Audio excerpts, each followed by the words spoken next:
Hello guys and welcome back to our channel Let's Conquer History. This is the final and last video on the chapter Bricks, Beads and Bones.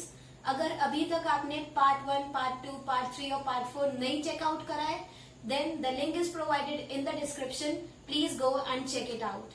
So let's begin today's discussion on the topic Discovering Indus Valley Civilization. आज हम लोग discuss करेंगे वो various events which resulted in discovery of Indus valley civilization. So let's begin with the introduction of Alexander Cunningham. Alexander Cunningham in archaeological survey of India ASI के first director general थे और उनको father of Indian archaeology भी कहा जाता है. ये दोनों फैक्ट्स बहुत इंपॉर्टेंट है और आप लोग इसको एक जगह पर नोट कर लीजिए. ये 1 मार्क्स क्वेश्चन में पूछा जाता है. नेक्स्ट अब हम लोग डिस्कस करेंगे what was Cunningham's confusion. So Cunningham's confusion का मेन पॉइंट ये है कि अलेक्जेंडर बिलीव्ड कि इंडियन हिस्ट्री शुरू हुई थी with its first settlements in Ganga valley, but ऐसा था तो नहीं. हड़प्पन सेटलमेंट्स पहली सेटलमेंट्स थी इंडियन सबकॉन्टिनेंट में और वो डेवलप हुई थी इंडस वैली में. पर अलेक्जेंडर बिलीव्ड कि इंडियन हिस्ट्री शुरू हुई थी गंगा वैली से, तो ये उसकी कंफ्यूजन का मेन पॉइंट था. Secondly, Alexander was mainly interested in the history of early historic period. Early historic period उस पीरियड को कहा जाता है which lies between 600 BCE to 400 CE, मतलब 6th century BCE to 4th century BCE, which is the same as 600 BCE to 400 BCE. So इस period में अलग अलग किंगडम्स का इंडिया में रूल था, जैसे मौर्यंस एंड गुप्तास, और इसी पीरियड में बुद्धिज्म और जैनिज्म ग्रो कर रहे थे इंडिया में. So Alexander was mainly interested in early historic period. इसीलिए अलेक्जेंडर ने चाइनीज बुद्धिस्ट अकाउंट्स यूज करे उन पिलग्रिम्स के जो इस पीरियड में इंडिया में आए थे. पर हड़प्पन सिविलाइजेशन तो इस पीरियड में एग्जिस्ट नहीं करती थी. हड़प्पन सिविलाइजेशन तो इससे 2000 साल पहले 2600 BCE से 1900 BCE में एग्जिस्ट करती थी. तो इसीलिए इन चाइनीज अकाउंट्स में कहीं भी मेंशन नहीं मिलता है हमको हड़प्पन सेटलमेंट्स का. इसी वजह से Cunningham was unable to realize the importance of Harappan settlements. Also एक इंग्लिश आर्कियोलॉजिस्ट ने कनिंघम को एक हड़प्पन सील दी थी, जिसको कनिंघम ने स्टडी करके एक रॉन्ग टाइम फ्रेम में असाइन कर दिया. इन सब पॉइंट से ये पता चलता है कि Cunningham was unable to realize the importance of Harappan artifacts and Harappan settlement. Next point discuss करने से पहले हम लोग एक इम्पोर्टेंट टर्म समझ लेते हैं, stratigraphy. Stratigraphy is the study of layers of mounds found at historical site. मतलब स्ट्रैटिग्राफी लेयर ऑफ माउंट्स, जो माउंट्स हिस्टोरिकल साइट्स पर पाए जाते हैं, उसकी स्टडी को स्ट्रैटिग्राफी कहते हैं. फॉर एग्जाम्पल, अगर हम हड़प्पन साइट का एग्जाम्पल लें तो 2600 BCE से 1900 BCE तक हड़प्पन साइट में लोग रह रहे थे, न्यू बिल्डिंग्स बना रहे थे, ऑब्जेक्ट्स को यूज कर रहे थे, डिस्कार्ड अवे कर रहे थे. देन आफ्टर 1900 BCE ये सेटलमेंट अबैंडन कर दी गई.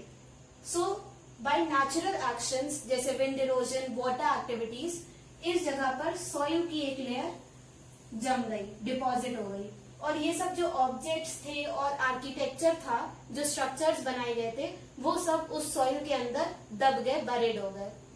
Then again after a century और 2 सेंचुरी इस जगह पर एक नई सेटलमेंट स्टैब्लिश हुई. फिर से यहाँ पर लोग रह रहे थे. देन अगेन उन लोगों ने इस जगह को यूज करा और फिर कुछ सालों बाद इस सेटलमेंट को फिर से अबैंडन कर दिया.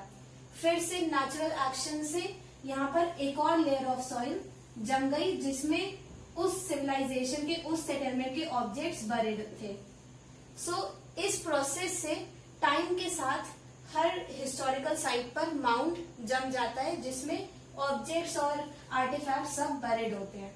तो इसी को हम लोग माउंट कहते हैं, और इसकी जो लेयर्स हैं उसकी स्टडी को स्ट्रैटिग्राफी कहते हैं. तो इस माउंट में जो लोवेस्ट लेयर होती है वो ओल्डेस्ट पीरियड को बिलोंग करती है, और जो हाईएस्ट लेयर होती है वो मोस्ट रीसेंट पीरियड को बिलोंग करती है। Now coming back to the second point, John Marshall ASI के डायरेक्टर जनरल थे जिन्होंने 1924 में अनाउंस करा discovery of Indus valley civilisation. अगर हम उनको थोड़ा इंट्रोड्यूस करें तो he was the first professional archaeologist who was appointed as director general of ASI, और उनको एक्सपीरियंस था ग्रीस और क्रेट में काम करने का। सो वो अपनी एक्सपीरियंस और अपने टेक्निक्स का उन्होंने कंट्रीब्यूट करा in discovery of Indus valley civilisation. Now in John Marshall की जो टेक्निक्स थी उनमें एक मेजर प्रॉब्लम थी कि उन्होंने इग्नोर करा स्ट्रैटिग्राफी ऑफ द माउंट। मतलब वो पूरी साइट पर हॉरिजॉन्टल यूनिट को पूरा खोद कर आर्टिफैक्ट्स रिकवर करते थे। उन्होंने ध्यान नहीं दिया जो लेयर्स ऑफ द माउंट थी उन पर। इसकी वजह से बहुत सारी इंपॉर्टेंट इंफॉर्मेशन लॉस्ट हो गई। नेक्स्ट अगर हम मेन इवेंट्स देखें इंडस वैली सिविलाइजेशन की डिस्कवरी में, सो वो 3 मेन इवेंट्स हैं। फर्स्टली 1921 में दयाराम साहनी एक इंडियन आर्कियोलॉजिस्ट थे, उन्होंने शुरू करा एक्सकेवेट करना हड़प्पा। उन्होंने पाया कि जो हड़प्पन आर्टिफैक्ट्स थे वो अर्ली हिस्टोरिक पीरियड से भी पुरानी लेयर्स में पाए गए। तो उन्होंने रोशनी डाली इस फैक्ट पर कि ये जो हड़प्पन आर्टिफैक्ट्स हैं ये अर्ली हिस्टोरिक पीरियड से भी पुराने पीरियड को बिलोंग करते हैं। देन 1922 में रखलदास बैनर्जी ने शुरू करा मोहनजोदारो का एक्सकेवेशन, और उन्होंने बताया कि जो मोहनजोदारो से जो ऑब्जेक्ट्स आर्टिफैक्ट्स रिकवर करे गए हैं वो हड़प्पा से सिमिलर हैं, और ये दोनों एक सेम आर्कियोलॉजिकल कल्चर को बिलोंग करते हैं। इन्हीं दोनों की रिकवरीज और इन्हीं दोनों की जो डिस्कवरीज थी उन्हीं को बेसिस बनाकर जॉन मार्शल ने 1924 में अनाउंस करी discovery of Indus valley civilization. Next REM Wheeler. REM Wheeler director general थे एएसआई के इन 1924, और उन्होंने पहले डायरेक्टर जनरल अपॉइंट होने से पहले उन्होंने मिलिट्री को सर्व करा था। इसीलिए एज अ जनरल वो अपने साथ मिलिट्री प्रिसीजन और डिसिप्लिन लाए, और उसे उन्होंने इन्फोर्स करा एएसआई की वर्किंग में। नेक्स्ट उनका मेजर जो कंट्रीब्यूशन था इन इंडस वैली सिविलाइजेशन वो ये था कि he recognise the importance of stratigraphy, और उन्होंने इंट्रोड्यूस करा लेयर्स को, माउंट की लेयर्स को स्टडी करना।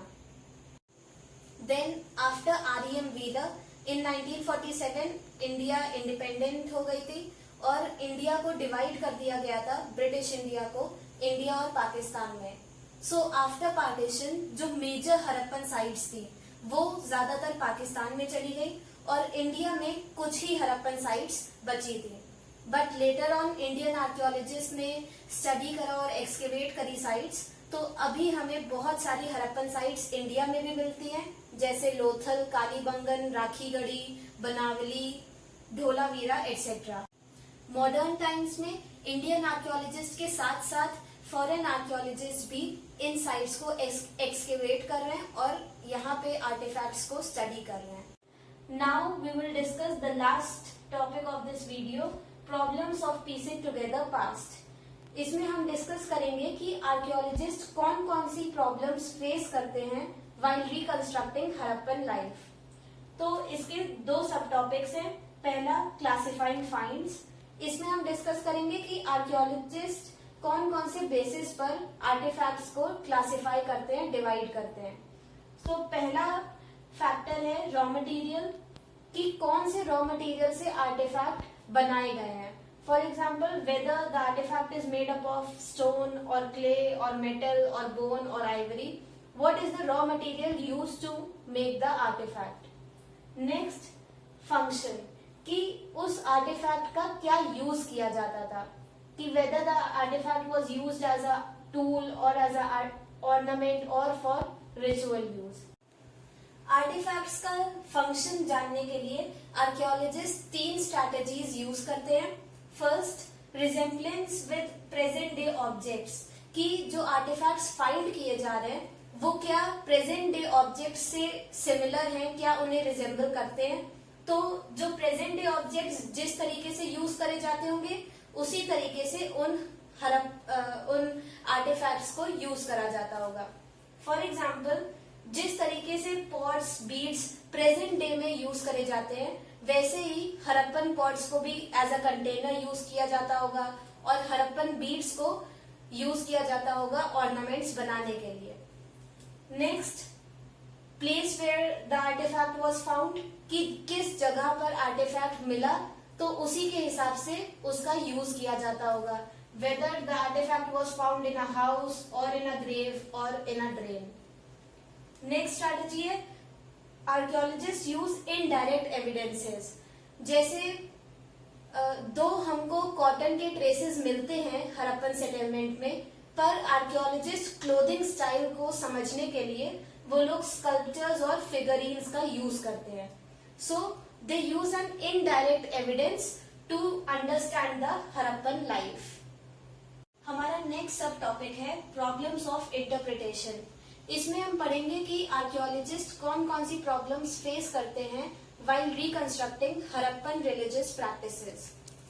तो जो अर्लियर आर्कियोलॉजिस्ट थे, पहले समय के जो आर्कियोलॉजिस्ट थे, वो जो भी उनको अनयूजुअल या फिर अनफेमिलियर ऑब्जेक्ट मिलता था वो उसको एक रिलीजियस सिग्निफिकेंस असाइन कर देते थे।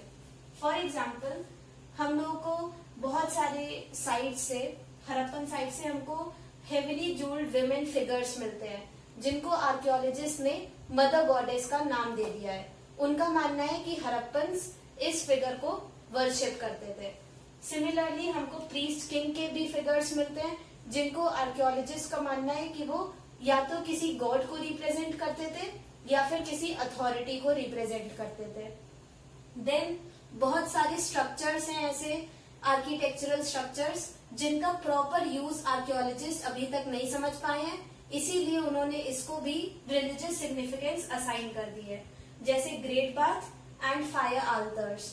फायर आल्टर्स पाए गए हैं कालीबंगन और लोथल हड़प्पन साइट से। Then seals are also use to reconstruct religious practices.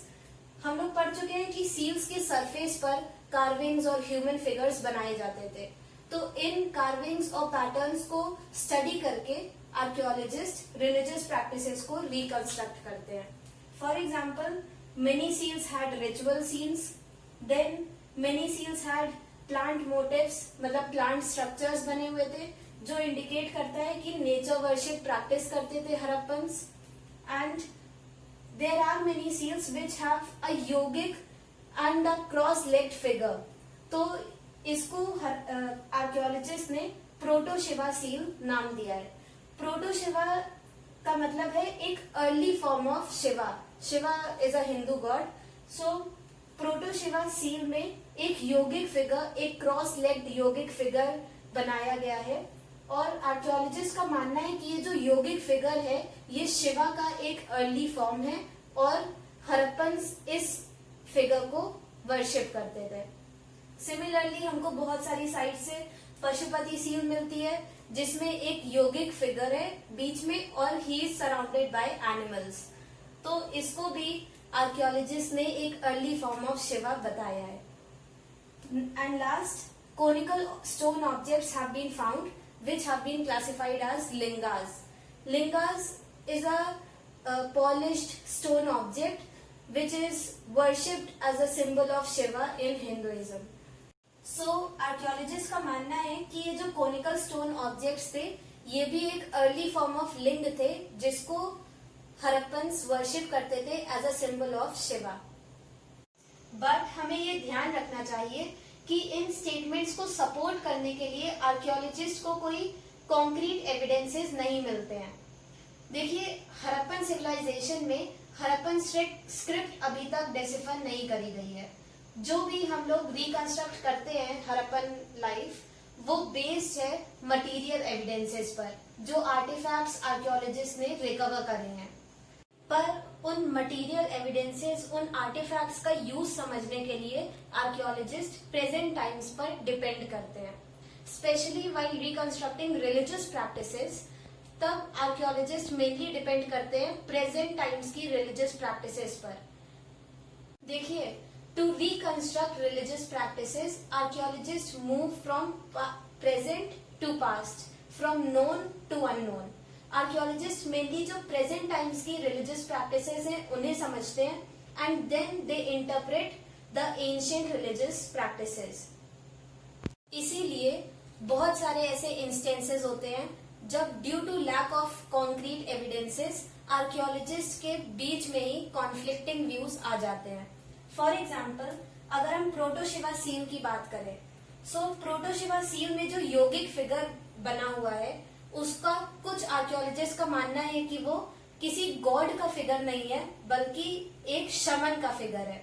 शमन are those men and women who claim to have magical powers. So कुछ आर्कियोलॉजिस्ट मानते हैं कि इस सीन पर जो योगिक फिगर है वो एक शमन का है. सिमिलरली जो कोनिकल स्टोन ऑब्जेक्ट जिनको आर्कियोलॉजिस्ट ने लिंग का अर्ली फॉर्म बताया है उसमें भी कुछ स्कॉलर्स मानते हैं कि हो सकता है ये कोनिकल स्टोन ऑब्जेक्ट्स ये बोर्ड गेम्स में एज गोटियां यूज करे जाते हो, ना कि इनकी कोई रिलीजियस सिग्निफिकेंस हो. तो ऐसे ही सिमिलर कॉन्फ्लिक्ट्स एग्जिस्ट करते हैं आर्कियोलॉजिस्ट के बीच में due to lack of concrete evidences. With this we have completed the entire chapter 1 bricks, beads and bones. अगर आप लोगों ने पार्ट 1, पार्ट 2, पार्ट 3, पार्ट 4 नहीं देखा है, then the links are provided in the description. Please check it out.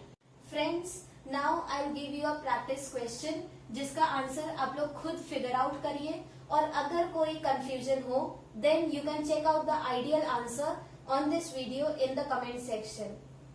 The question is, describe the unique features of the Harappan civilization.